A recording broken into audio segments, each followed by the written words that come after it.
morning. Thank you for being here. My pleasure.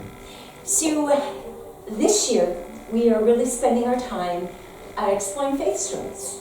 And for the month of October, it is the story of faith and healing.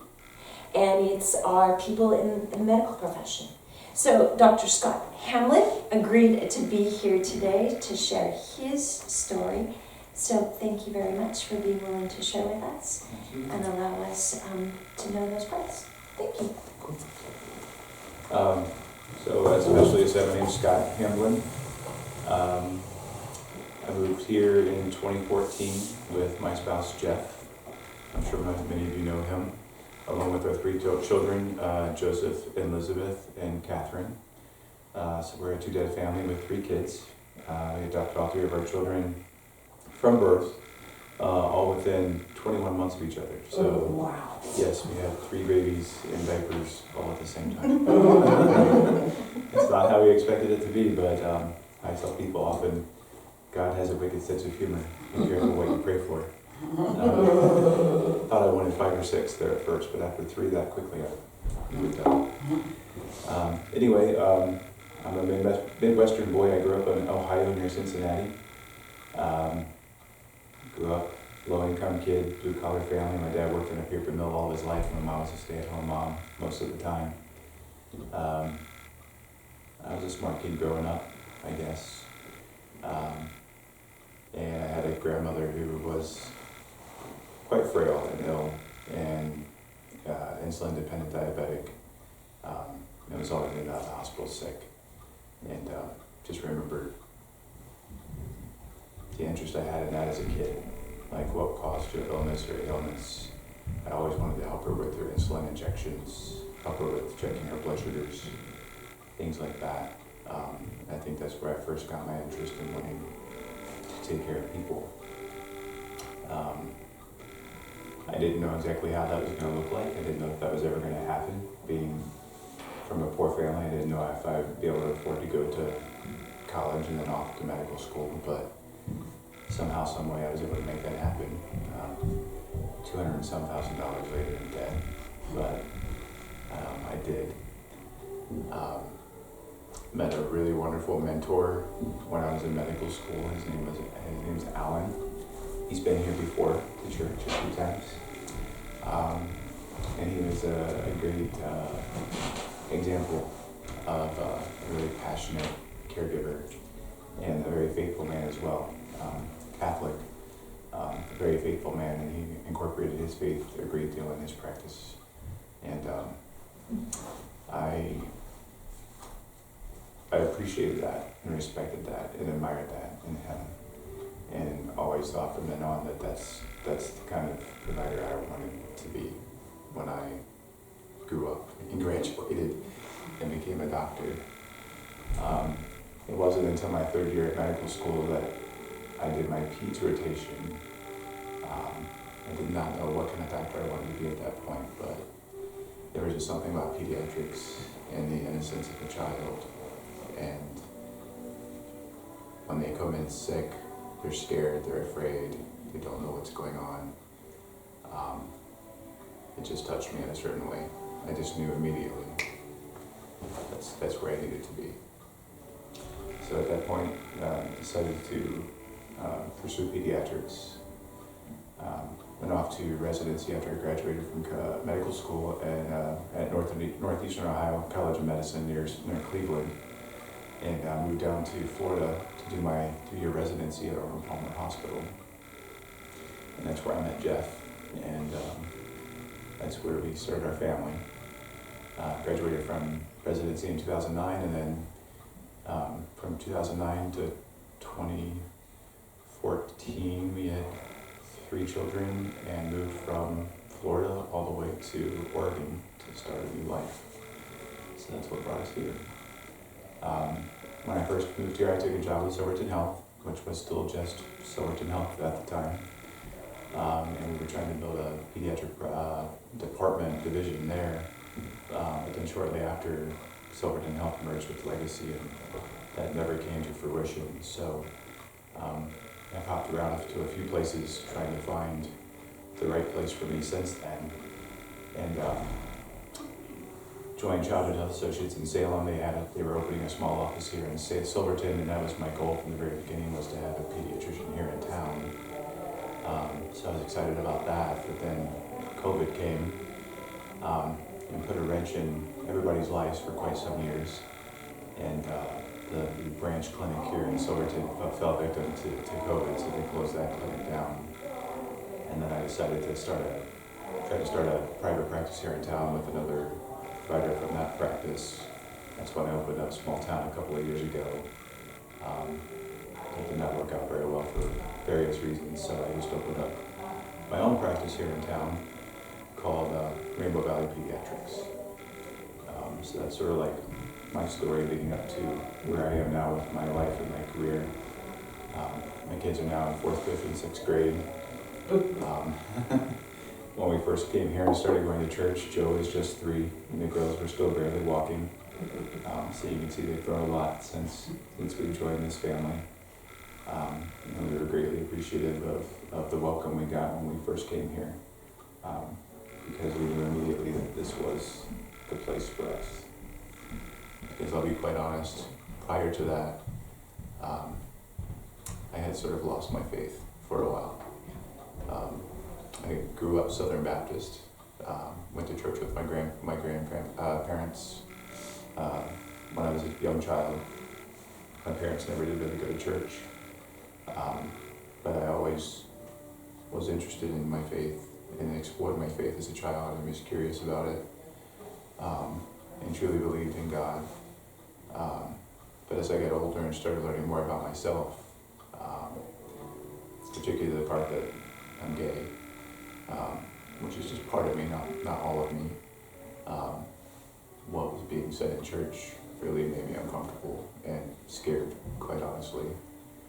So eventually I stopped going because of how it was making me feel, and then sort of just separated myself just for my own mental health for a while, until I grew up and had kids. I very much wanted my kids to grow up believing in and understanding who God was. So that's why we started looking around and found Immanuel Lutheran. So we're happy we were able to find that. I had never really realized the connection between the name of that practice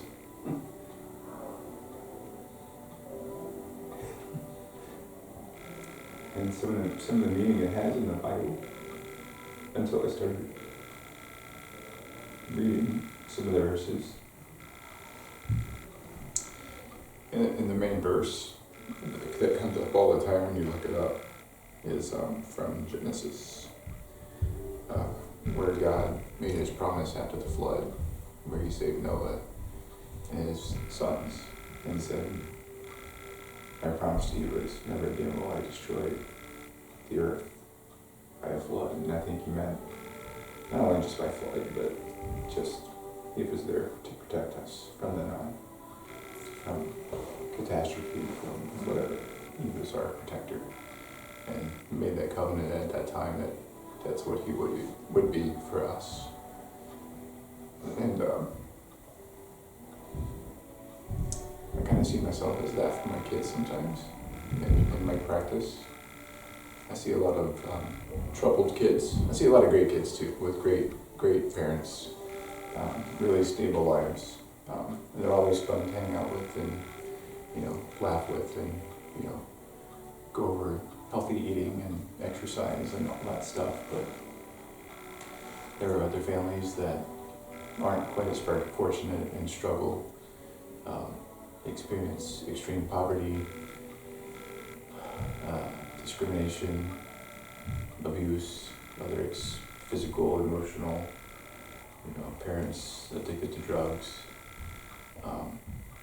And I try and do what I can for them when they're there and I'm able to interact with them to sort of be their protector and reassure them that they have a safe place with me and can share things with me that maybe they don't feel like they could share with others.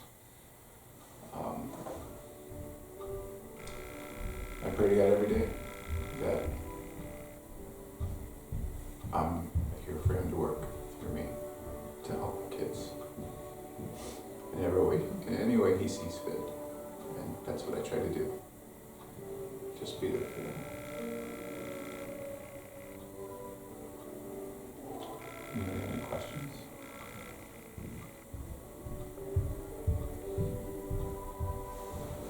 I have a question.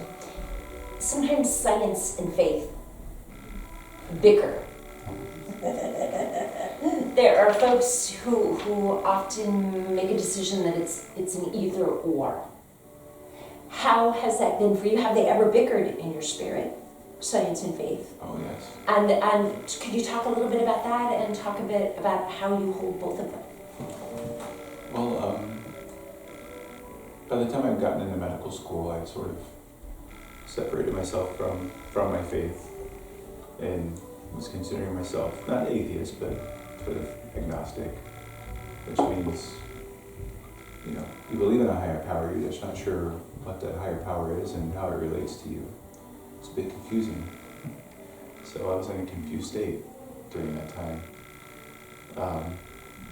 And I was learning all this science about physiology, anatomy, how our bodies work, and I was just fascinated by it all. I mean, it's so intricate from a cellular level, how everything works together to create what we are, what every living creature, whether extinct or living, has been and is, and how we interact, and how we all sort of, in the end, are part of one big ecosystem. If it's not for this part, then this part suffers. If it's not for that part, then this part suffers. It's quite fascinating in my mind. And I remember in medical school and college learning all this stuff and still trying to find a way, how does this connect to God and what I know about creation and how God created the heavens and the earth. And it always came back to me that God's a brilliant individual, not individual, but just being, to have been able to accomplish what He did. And that we've existed for as long as we have. So is it fair to say that science almost drove you back to God?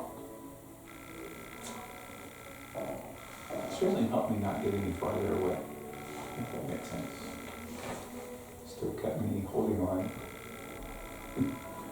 to that little strand that I had left. That's my faith.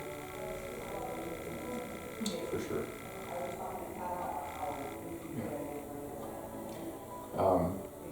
One of the fun things we're doing as part of our practice being Rainbow Valley Pediatrics, we decided to have my kids, the patients, my kids, some of our other kids here in church who I take care of,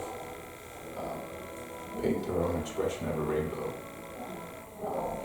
And one of the quotes that we have in our office is,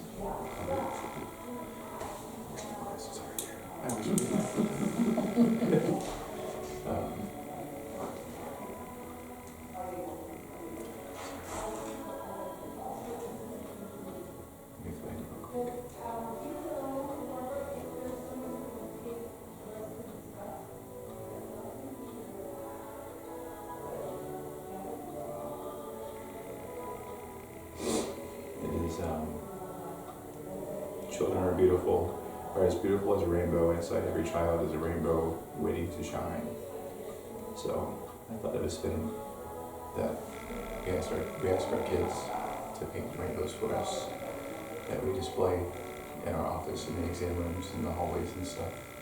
So when they come in and they express interest in the rainbows and art, we give them a 2x2 canvas and say, go home and paint us a rainbow, any way you want, and then bring it back to us. And you can put your name on it if you want, you can be anonymous if you want, but we'll put it up in our office so that people can see it and you can share your rainbow with everyone else. So I thought that was kind of nice.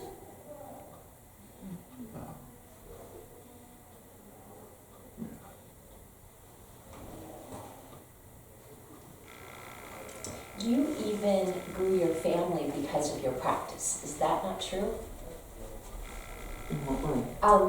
As a doctor, is that how you came into your children?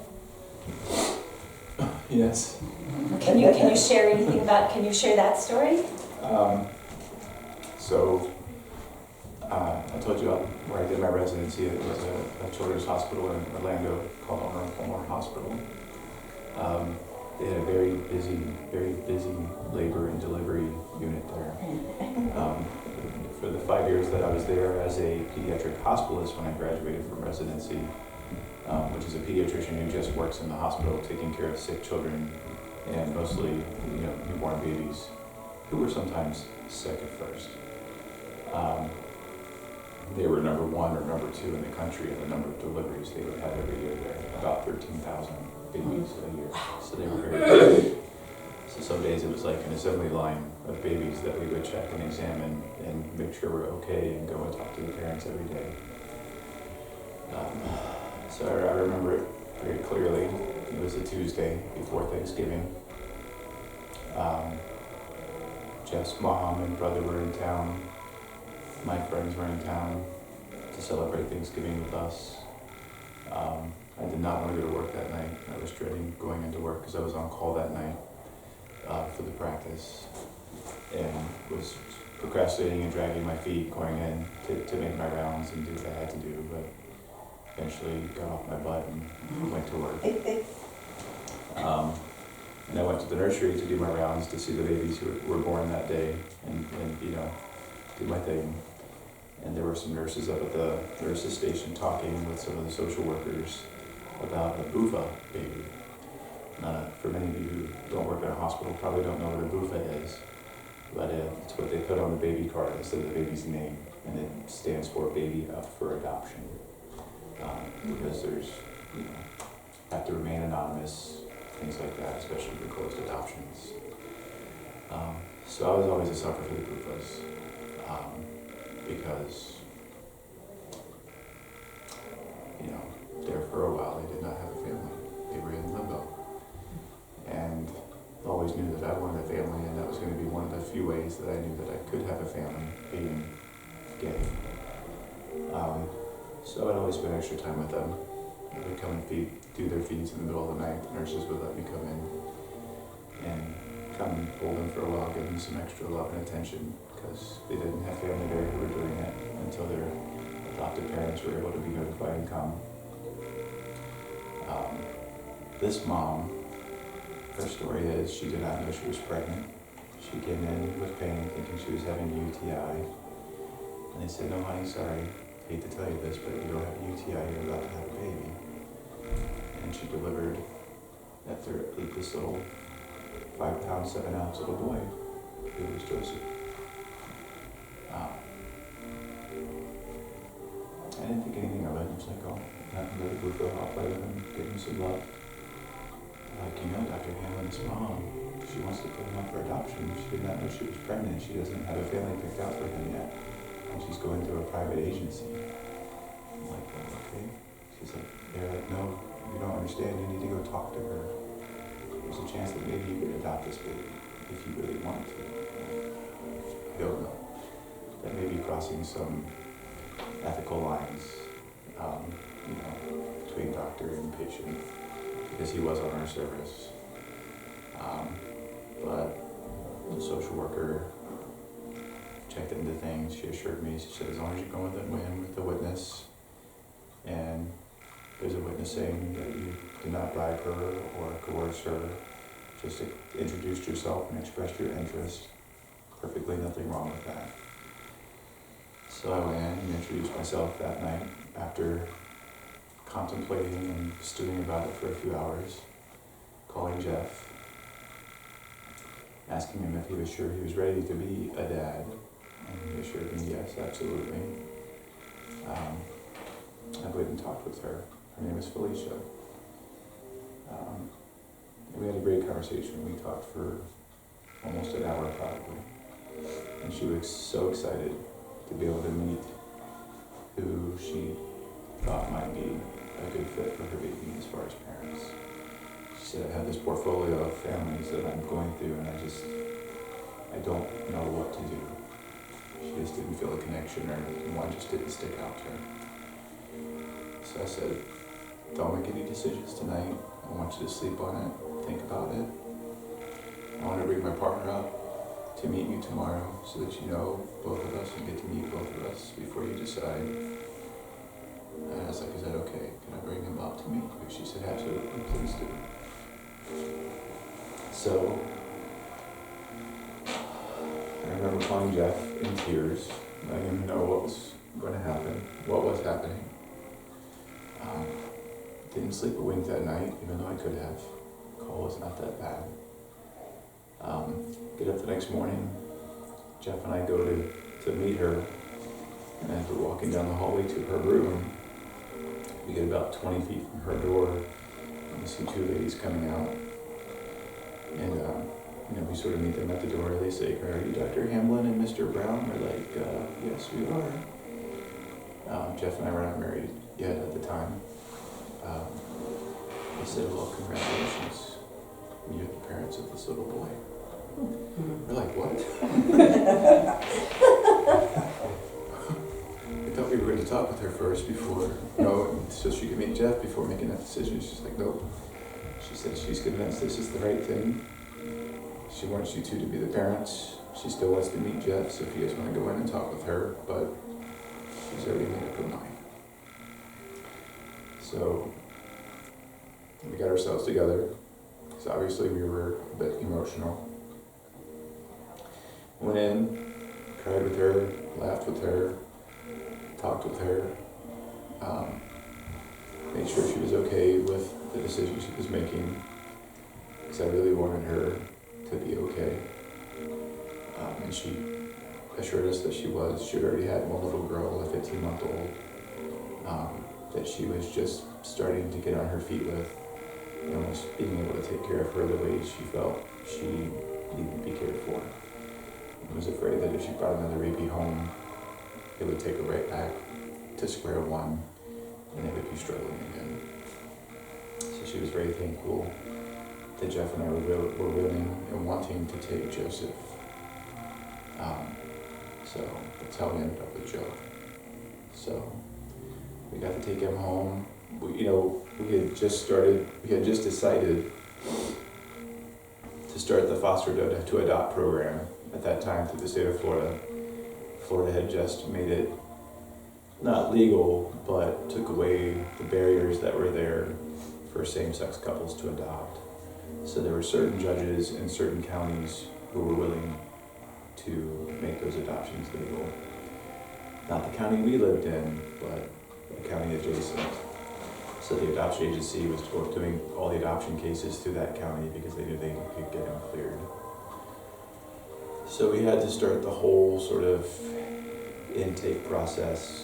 Adoptive parents, whether you go through the foster care system or private adoption system, have to be vetted, have to do a home study, have to go through medical background checks, criminal background checks, things like that.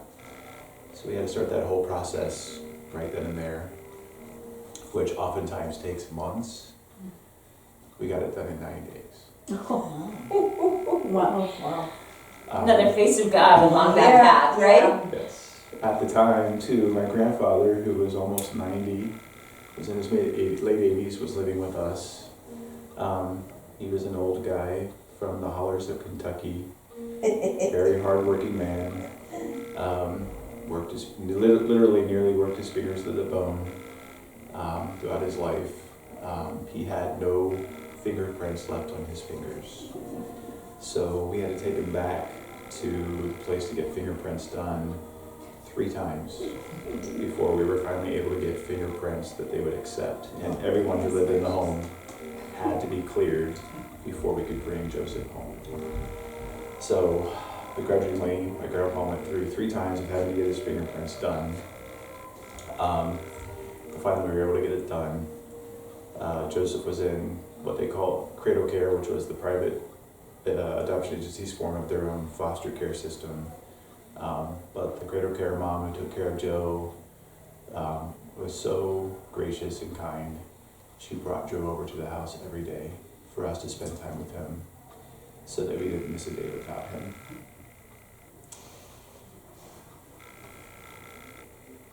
day he was born. And then at 9 days, she brought him home to us and said, okay, he's all yours now. And that was a great day for us. So we were happy with one child. At about 10, 11 months of age, one morning, I remember when we woke up, Jeff and I, one morning, I was off. I turned to him and I said, you know, maybe it's time we make sure Joseph doesn't grow up as a bastard child and we get married. What do you think, we get married? He's like, oh, thanks for such a sweet proposal. I'm not one for being known to be romantic, but so we ended up getting married at around when Joe was around 10 months of age in August. Joe was our ring bearer. Grandma had to carry him, walk him down, holding on to his hand for our wedding. And then at 15 months of age, when Joe was 15 months, we got a call from our agency. And they said, we have this situation. We have a baby who was born to a drug-addicted mother. She's having some issues. She's having withdrawal symptoms. We've contacted all of our families who are on our list, and nobody wants to take her because of the situation that she's in. And before we decided to seek out reach out to other adoption agencies to see if they could find a family to match up with this little baby, we wanted to call the two of you because we know you want to adopt another child eventually, to see if you want to consider adopting her. We did not have to think about it. We immediately said yes. We figured if any family could give her the best chance possible of a good life, it would be me as a pediatrician and Jeff as a loving father. So we brought her home. We had let our home study and everything lapse because it's only good for a year, and we weren't planning to adopt another child until Joe was 2. So we didn't want to waste the money and the time going through that all over again until we were ready to adopt. So we had to do the whole background check thing, home study thing again. This time we did it in 7 days. So we got better as we went along. So she spent the whole time in the hospital until she came home with us because of her issues. She was a tough baby through the first year. She never slept through the night ever until she was about 13 months old, and spent most of the first 3 to 4 months of her life right here at our side in a papoose. Because if she wasn't being carried around or being held, unless she was asleep, she would cry and scream because she just needed to be in motion because of her addiction issues. She needed that connection and she needed to be in motion. So we would do the dishes, we would clean the house, we would cook, we would mow the lawn, I would clean the pool with her right there in a little papoose at our side. 4 months later, we were at the courthouse finalizing our adoption with her. We celebrate. 2 days later, we get a phone call. Hey, you'll never guess who we just heard from. And it was our adoption agency. And I answered the phone, my heart kind of dropped to the floor because we thought it was Elizabeth's parent calling, raising concerns, maybe trying to start trouble. She came into the hospital high on drugs. She was tweaking by the time she left because she needed her next fix. She couldn't wait to get out. We just knew that it was her wanting to start some trouble with Elizabeth. And that was the last thing we wanted at the time. They was like, no, don't worry, it's not that. Joseph's parents actually called. They're in the hospital about to have another baby. And they want to know if they want to know if you want to take this one as well. Oh, look at us.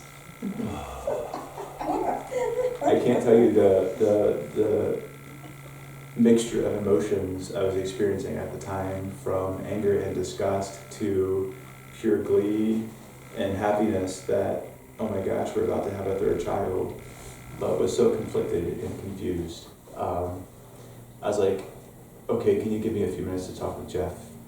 to figure this out, to decide that this is something we can and want to do. And then we'll call you back. She's like, of course. So I hung up the phone. As I'm hanging up the phone, Jeff is dialing her number on his cell phone. Yes, we will take her. I'm like, Jeff,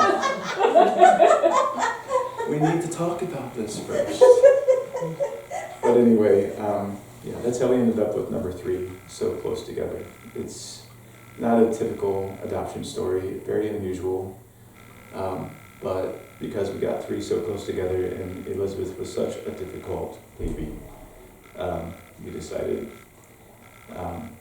our cup was overfloweth with blessings. And we wanted to share some of those blessings with others. So we decided, we're done. 3 is all that God intended for us to have. And we're happy with the 3 that we have. Couldn't consider ourselves to be the luckiest parent, any luckier than we are now. To have 3 children of our own and to be raising them and experiencing them growing up. Cha-Cha is a wonderful little girl, given all the challenges that she started off with.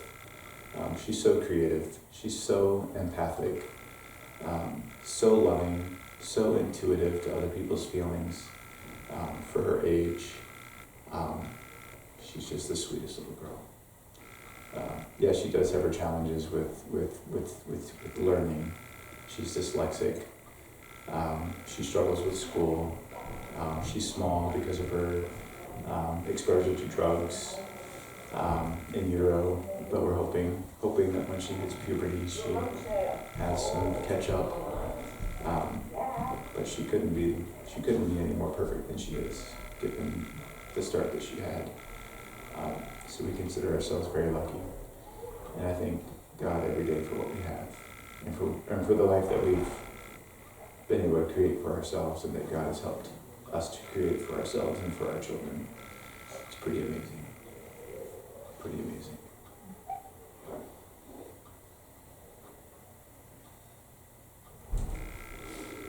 So one thing is that during COVID, with children in your practice, what did you do that? I didn't sleep. Even though I wasn't working as much because we weren't seeing patients in the office, I worried a lot about my kids. My patient kids, not my kids. Mm-hmm. My kids were fine. I knew they were okay. I worried about them too, obviously, but we were all isolating. We were careful to keep them home, keep them out of harm's way.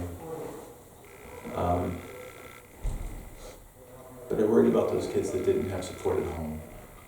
I knew there were some kids that were at home by themselves, 5, 6, and 7 years of age, because their parents still had to go to work.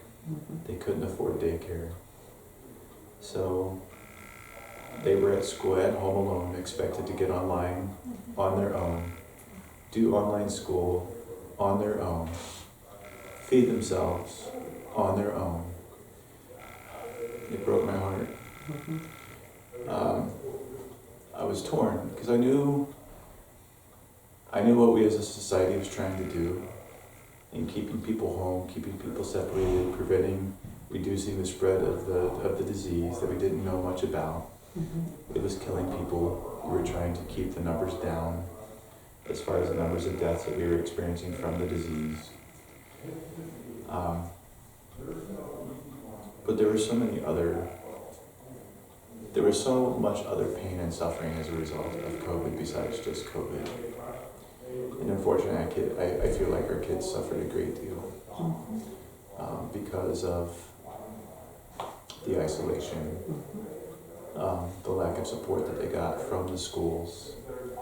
For some kids, those were the only meals that they got every day, the meals that they got at school. And they would get sent home from school every day with something for dinner too. And I know some kids weren't getting that through COVID, and that broke my heart.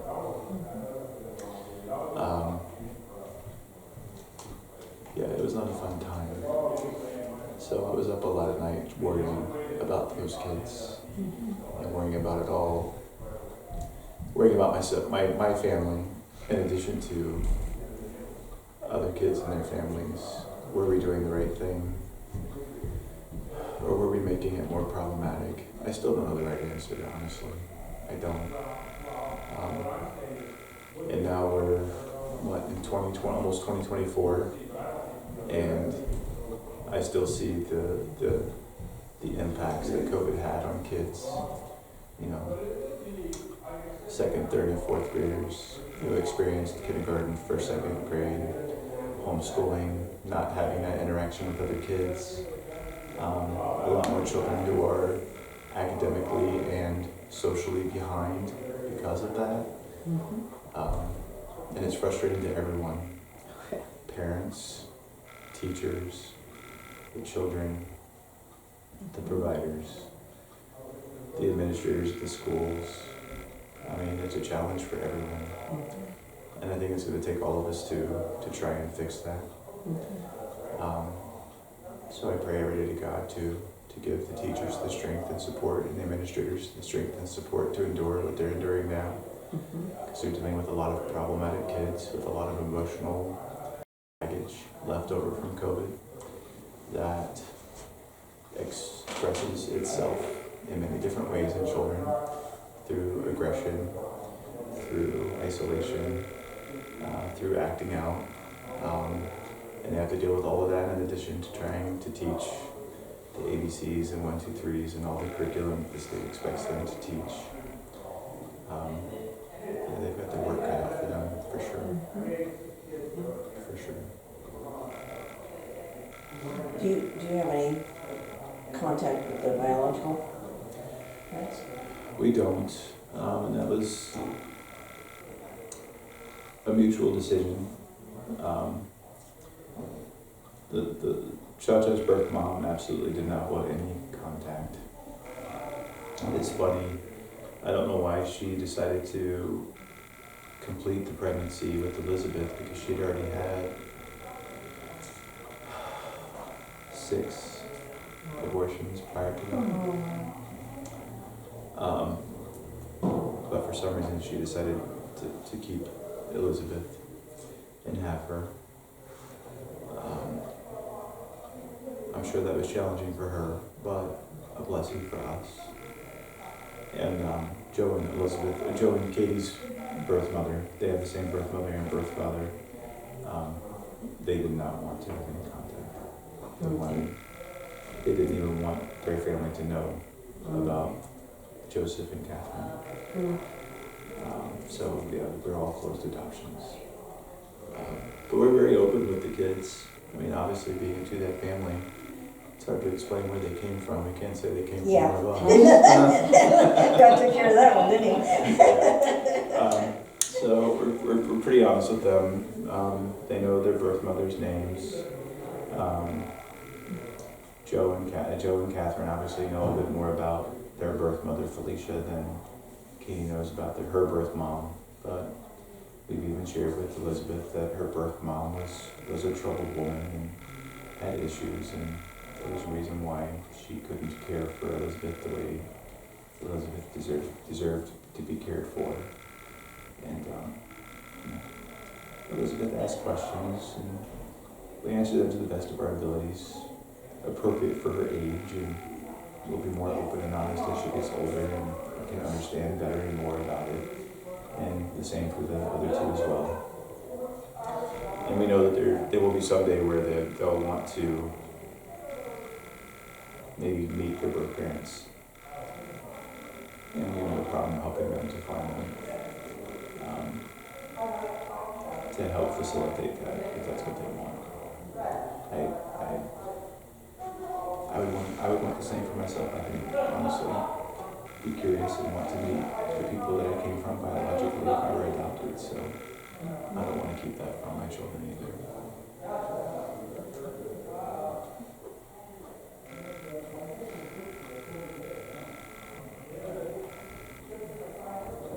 If you have patients and they talk about they're wondering if they're gay or trans or something like that, how do you kind of handle it? And are you supposed to tell the parents, or legally what are your responsibilities? So it's different from state to state, but in the state of Oregon, You are medically independent at the age of 14. So you have the right to meet your care provider one-on-one without your parents. You can reach out to your care provider without your parents' permission for whatever reason and discuss anything you want with us. And I have to keep it confidential. Legally, I cannot share those things with the parents unless the child says it is okay to do so. So, I've had a lot of kids come to me about a lot of different things, not just about their sexuality, but about sex. Being sexually active and being worried about that, but don't want their parents to know. Things that are going on in their lives that they don't want their parents to know about, but that they don't know what to do. Things that are going on at home with their parents that obviously they don't want their parents to know they're sharing with anyone else. And that's often when I have to call and report things and get DHS involved because there's some concern for abuse or neglect at home. I typically, at work, I don't hide who I am, but I don't feel like it's necessary to necessarily express or tell everyone who I am. If they ask questions, I'm happy to answer them honestly, and I do. But I don't go into the door and introduce myself, hey, I'm Dr. Hamblin, I'm a gay man with 3 kids. Or, I'm a white man who goes to a Lutheran church. I was a poor Midwestern boy growing up. It's just, I don't feel like any of that's important. I'm Dr. Scott. I'm here to help you. And that's how I go into every room. It's not until they start asking questions, or I see them struggling with things that I've struggled with in the past, that I feel comfortable sharing my own personal experiences with them at that time. Because then that's when I feel like it's appropriate. I want them to know that they're not alone, that it's not unusual what they're going through, that other people go through the same thing, that I've gone through maybe the same thing that they've gone through, and that I'm there to help them. Does that make sense?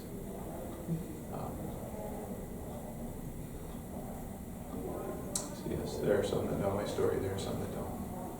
Some know me really well, some just know me as Dr. Scott. And that's okay.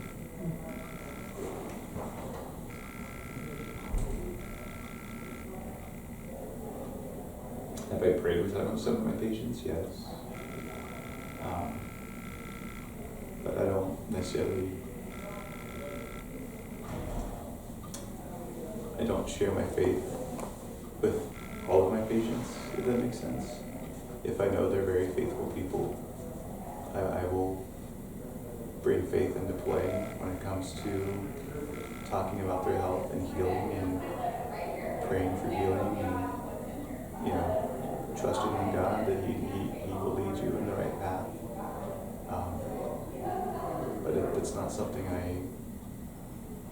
I let them kind of lead the way. And then I just help them along the way with the tools that I have that I think would be helpful for them.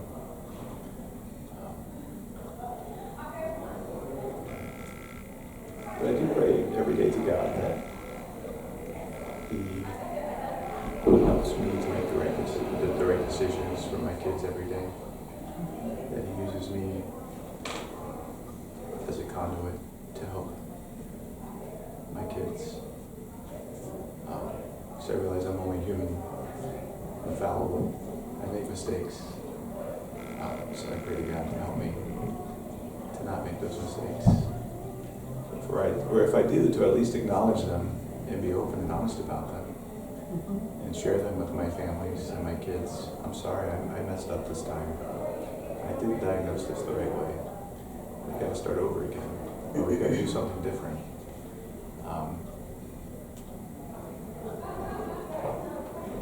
I think it's important to be that way. To be honest. To be human. To understand that we're all fallible. None of us are perfect. I'm certainly not.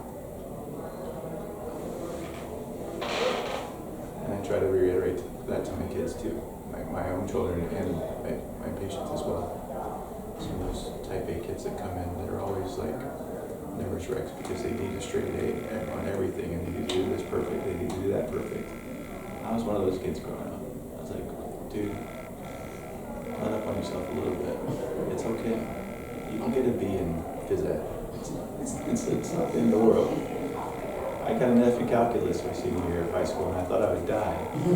But here I am, Dr. Scott, with the family. I'm happy. You'll be okay. It's okay. So try to make light of their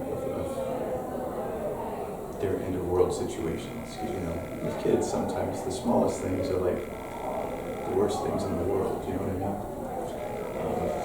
We learn as we grow. But that's what I feel like it's part of my job is to help my kids not only stay healthy but grow mentally, grow here, and stay healthy, and make good choices for themselves.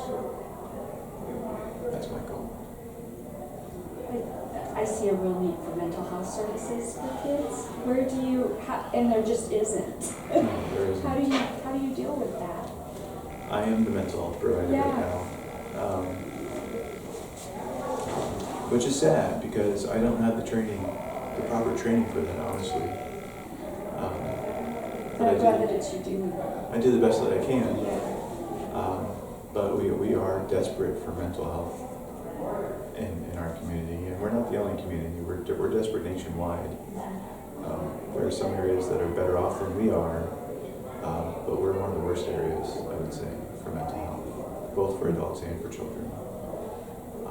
It's a real challenge these days, a real challenge. I find myself often being not only primary care provider, but also the behavioral health, mental health provider for my kids and my families. Not only counseling my kids, but counseling my parents, family counseling as well, which is something that a lot of families need at this point for some type of brokenness.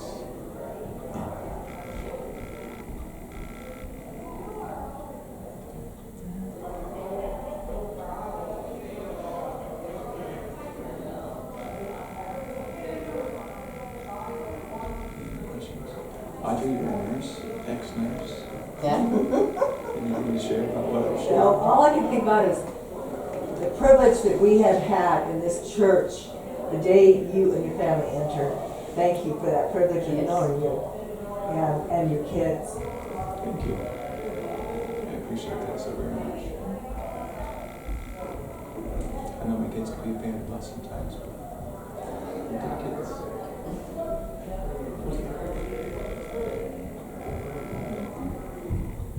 I thank you all for being so welcoming and accepting, allowing me as an individual to find my faith again. It's made me a better person. It's made me a better father. It's made me a better spouse, a better pediatrician, a better friend, a better community member, a better child of God. And I appreciate that every time. Very much so. Thank you.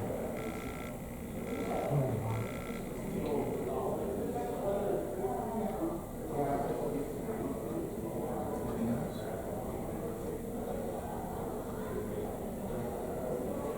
Thank you for letting me come in today and share my story. I'm sorry if it was a bit emotional. I never apologize for that. Just kind of guy I am. Cry about everything. I wanted to say, I was an x-ray tech before I was a nurse, and I remember I'd have little kids, let's say they hurt their finger or something, and I would kind of go with a certain age, are you okay coming in by yourself? Because a lot of times the parents want to come in and direct them and run the show. And if they're kind of old enough, they were okay, but they would come in and they were the perfect the way they position themselves and cooperate. And then when they would come out of the room, I did it all by myself, because it's such an esteemed, independent thing to bring them in, and they were able to cooperate and be mature enough to do that. And they were always very proud of that. I do encourage that. Yeah, because the parent would go, okay, now hold still, now do this and do that, and they didn't need to be in there, the kid would completely follow directions. Now, when they became a teenager, I had to give them more instructions. All different things. A whole different person. We all go through that Your period. right side, that's your left, this is your right side. But you probably know that. It's still a fun time of age, though. It's a fun period. Adolescents are fun to work with sometimes. You can cut up a little more, give them a little more, hassle them a little bit more than the other kids. They can handle it a little bit better. Because I work with individuals that, their body, mainly adults, but their minds are 3-year-olds, 2-year-olds. I've always wondered what pediatricians do for a cutoff age. Is there a cutoff, or do you keep seeing them? There's no steadfast cutoff. Typically for an otherwise healthy individual, we give them the boot and tell them at around 18, 19 years of age, unless they're in college. And then if they're in college or some other trade program, learning some trade during school, I'll continue seeing them all the way through school until they graduate. So for some, that's 19, 20, for others it's 22. But I've got a handful of special needs kids, autistic kids, who are in their mid-20s that I still take care of. Because I don't want to part with them, one. Plus the parents don't want to go anywhere else, because I'm all they've known for quite some time now, and we've got a good rapport. I know there's a day eventually, probably by the time they're 30, that I should probably, for their own good, find an adult primary care provider for them. But my intention is to seek that person out myself. I want to help the parents find that person. I want to make sure they're a good fit for that individual, that they're used to dealing with those types of individuals. Not just somebody who doesn't have a clue as to how to care for a person like that, if that makes sense.